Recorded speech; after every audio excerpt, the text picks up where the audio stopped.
नमस्कार दोस्तों, उत्तर प्रदेश पेपर की 25 फटाफट बड़ी खबरों में आपका स्वागत है। आपसे गुजारिश है कि कमेंट बॉक्स में अपने ज़िले का नाम ज़रूर बताइएगा ताकि अगली वीडियो में आपके ज़िले से संबंधित खबर को शामिल कर सकूं। यूपी के 78 नए संक्रमितों में 42 जमाती। प्रमुख सचिव स्वास्थ्य अमित मोहन प्रसाद ने बताया कि मेडिकल टीम द्वारा अब तक 14,74,000 घरों का सर्वेक्षण किया गया है। इन घरों में 72,01,799 लोग थे। सभी का प्रतिरक्षण कर लिया गया है। जहां कोरोना का लक्षण दिखे उन्हें क्वारंटाइन कर दिया गया है। इसी बीच गुरुवार को राज्यों में 78 नए कोरोना पॉजिटिव केस सामने आए हैं। इसमें आधा से अधिक 42 लोग तबलीग जमात के जुड़े हुए हैं। इन नए मरीजों के साथ ही राज्य में कोरोना संक्रमणों से पीड़ित मरीजों की तादाद बढ़कर 805 हो गई है। गुरुवार शाम 7 बजे स्वास्थ्य विभाग द्वारा जारी कोविड-19 कोरोना बुलेटिन में मुताबिक राज्य में 48 जिलों में अब तक कोरोना के 5 पांव पसार चुका है। राज्य के कुल 804 कोरोना संक्रमितों में से 471 लोग तबलीग जमात से जुड़े हुए हैं। अब तक राज्य में 74 कोरोना संक्रमित इलाज के बाद ठीक किए जा चुके हैं। आगरा के 10, गाजियाबाद के 7, नोएडा के 25, लखनऊ के 6, कानपुर के 1, शामली के 1, पीलीभीत के 2, लखीमपुर खीरी के 1, मुरादाबाद के 1, बरेली के 2, हाथरस के 4 और मेरठ में 14 मरीज अब तक इलाज के बाद ठीक हो गए हैं और अभी तक कुल 13 लोगों की मौत हुई है। यूपी के इन जिलों में कोरोना पॉजिटिव केस मिला है। यूपी के आगरा में 18, लखनऊ में 25, गाजियाबाद में 1, गौतम बुद्ध नगर, नोएडा में 12, कानपुर नगर 4, जौनपुर 1, बागपत 1, मेरठ 4, फिरोजाबाद 2, बिजनौर 4, बदायूं 2, उन्नाव 1, कन्नौज 4, संत कबीर नगर 1 तथा मैनपुरी में गुरुवार को 2 लोग संक्रमित पाए गए। यहाँ आंकड़े शाम 7 बजे तक के हैं। कोरोना के इलाज में टेलीमेडिसिन सेवाएं। अगर मुख्य सचिव गृह अवनीश कुमार अवस्थी तथा मुख्य सचिव स्वास्थ्य अमित मोहन प्रसाद ने बताया कि कोरोना संक्रमण से बचाव और इलाज में अब टेलीमेडिसिन की सेवाएं भी शुरू की जा रही हैं। स्वास्थ्य विभाग की टेस्टिंग की संख्या में इजाफा करते हुए बुधवार को 3,000 सैंपल टेस्ट लिए गए थे, जिसमें 2,615 सैंपल की टेस्टिंग कर ली गई थी। एक दिन में 826 नए मामले, 28 की मौत। भारत में 13,000 के करीब पहुंचा देश में संक्रमितों की संख्या। देश में कोरोना वायरस से संक्रमित लोगों की संख्या 13,000 के करीब पहुंच गई है। स्वास्थ्य मंत्रालय के मुताबिक स्वास्थ्य मंत्रालय के आंकड़ों के अनुसार बीते 24 घंटे में देश में कोरोना के 28 लोगों की मौत हुई और 826 नए मामले आए हैं। इसके साथ ही देश में कोरोना रोगियों की संख्या 12,759 तथा मौतों की संख्या 420 पहुंच गई है।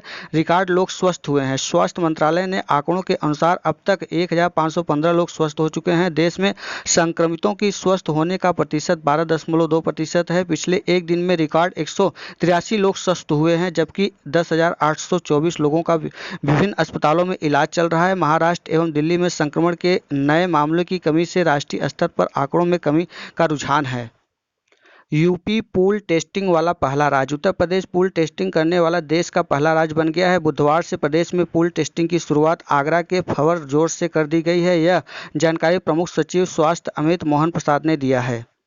मुख्यमंत्री योगी आदित्यनाथ ने कहा है कि पुलिस, स्वास्थ्यकर्मी और स्वच्छता कर्मियों पर यदि कोई हमला करता है तो दोषी के विरुद्ध आपात प्रबंधन कानून, राष्ट्रीय सुरक्षा कानून और आईपीसी के तहत कठोर कार्रवाई की जाए। तोड़फोड़ किए जाने पर उपद्रवी तत्वों को नुकसान की भरपाई के लिए वसूली की जाए और उनकी संपत्ति जब्त कर ली जाए। उन्होंने कहा है कि हेल्प टीम के साथ पुलिस भी जाए।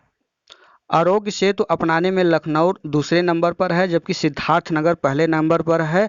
सभी लोग आरोग्य ऐप को अपना रहे हैं। आप भी ऐप को लोड करके कोरोना से दूर बच सकते हैं।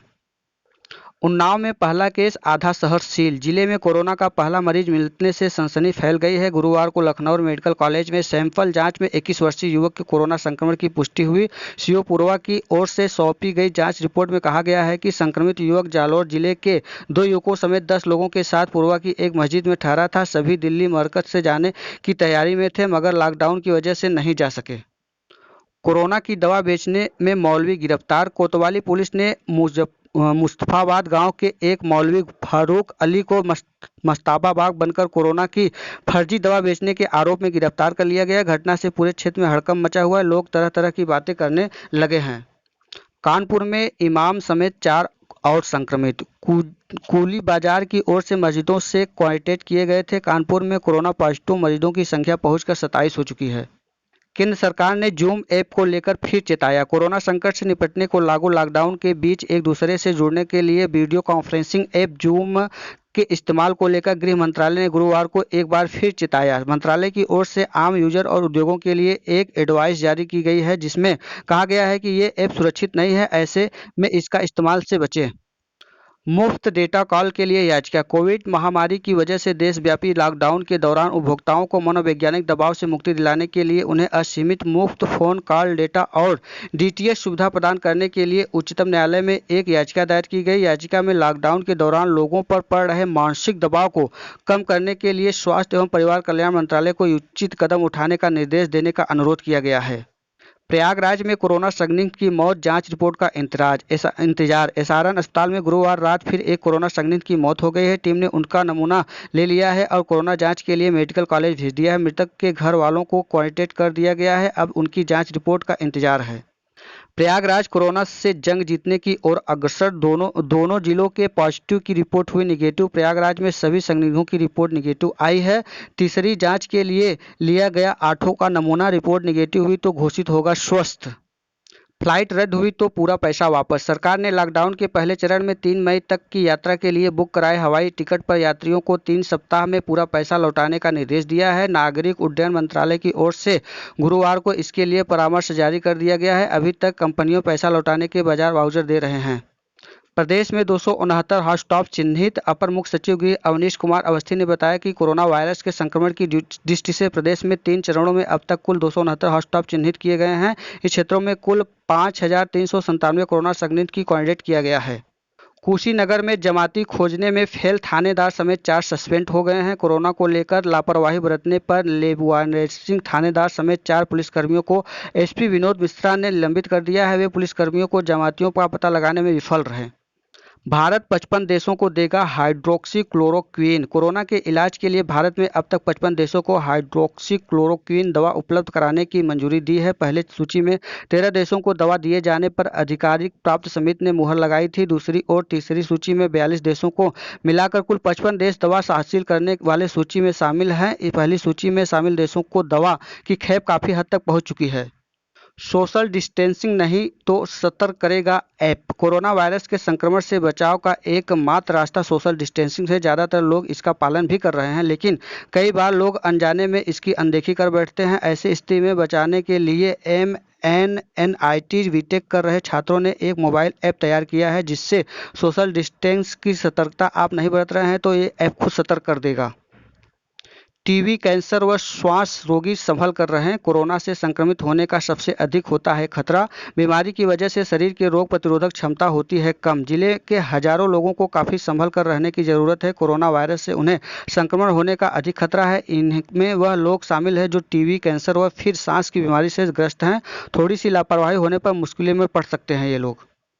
भारत में संक्रमितों की संख्या में थोड़ी कमी। कुछ दिनों में लगातार संक्रमितों की बढ़ रही थी तादाद, गुरुवार को घटकर 825 हो गई है। देश में पिछले 5 दिनों में गुरुवार को पहली बार कोरोना संक्रमितों की संख्या में थोड़ी कमी आई है। 12 अप्रैल में लगातार संक्रमितों की बढ़ोतरी हो रही थी, लेकिन गुरुवार को यह संख्या घटकर 826 रही, जबकि 24 घंटे के भीतर संक्रमणों के ये मामले हालांकि कम नहीं है, लेकिन संख्या में कम का रुझान सकारात्मक है। केंद्रीय स्वास्थ्य मंत्रालय ने दावा किया है कि देश में 24 नमूनों की जांच पर शीर्ष एक व्यक्ति में कोरोना के संक्रमण की पुष्टि हो पाई है, जबकि पूरे देश में यह आंकड़ा बहुत कम है। कोरोना से बचे जिले में भी जांच होगी। भारत को 6.5 लाख एंटीबॉडी जांच किट मिले हैं। वाराणसी के पांडे हवेली के 2 पहली जांच में पॉजिटिव हुए हैं। सनसनी तबलीग जमात से लौटे युवक के परिवार के सदस्यों को 14 अप्रैल को हुई थी सैंपलिंग। पुलिस ने इलाका भी सील किया। राहत 39 की रिपोर्ट निगेटिव, 82 लोगों का लिया सैंपल। नया प्लेटफॉर्म रोकेगा फेसबुक का दुरुपयोग। फेसबुक अपने सिस्टम से दुरुपयोग को रोकने के लिए एक नया प्लेटफॉर्म तैयार कर रहा है। इसका नाम बॉट क्वालिटी प्लेटफॉर्म होगा। इसकी मदद से ट्रोल्स और स्कैमर का पता लगाया जा सकेगा। कंपनी ने शोधकर्ताओं के इसके परीक्षण के लिए वेट एवलेट रेजोल्यूशन पर एक पेपर जारी किया है। ये था आज का उत्तर प्रदेश पेपर की 25 फटाफट बड़ी खबरें। वीडियो अच्छा लगा हो तो देव एकेडमी को सब्सक्राइब, लाइक, शेयर, कमेंट करना ना भूलिएगा दोस्तों। वीडियो में अंत तक बने रहने के लिए बहुत बहुत धन्यवाद। फिर मिलते हैं नई सूचना के साथ, तब तक के लिए नमस्कार।